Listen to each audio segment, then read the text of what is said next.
I've only been back to Australia a couple of times. But as soon as I got off the plane, I felt like an alien in my own country. Because I'd become, there was a magic in Pakistan. There was something so powerful here and so beautiful.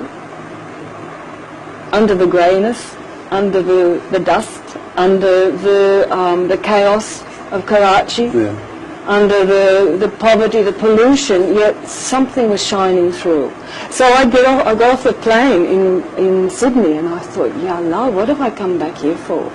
And I felt completely out of place. But do you feel completely at home here? I feel a lot more at home here now than I did in Australia, than I do when I go back to Australia. But do you think people here totally accept you now? I think they do. I'm a Muslim. Yeah, I mean, that helps. That helps so much. So do you think that if I were to live here permanently, converting to Islam is something that one has to do to become fully accepted?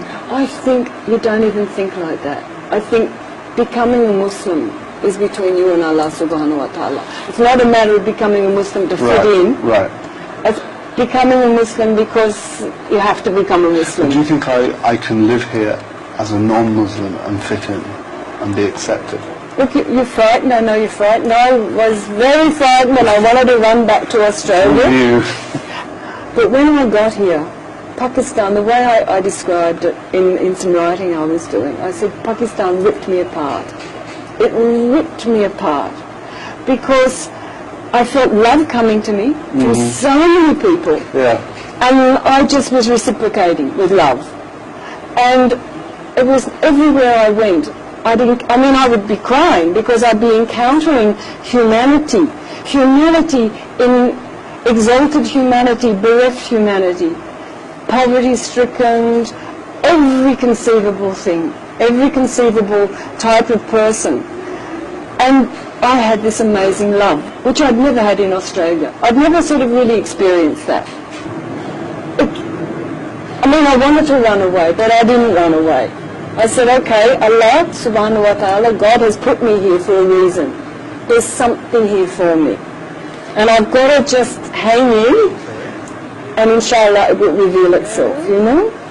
Where all the work's done. And these are some of my books. That's my first book. And The Sky Is Not the Limit. And I present you with a copy. Thank you very much.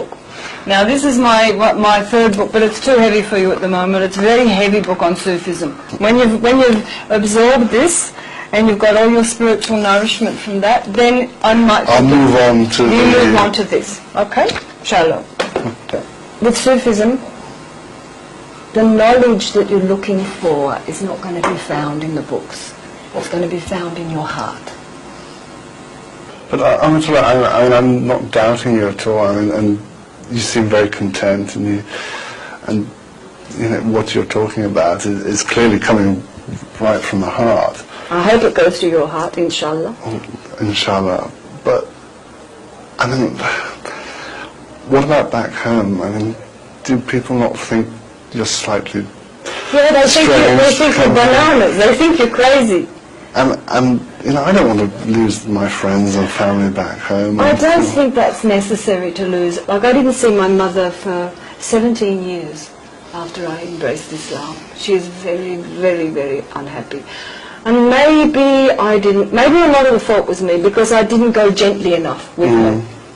I should have been more gentle. In the early days I was very strict. Right. You know, scarf and tie, no hair and anything.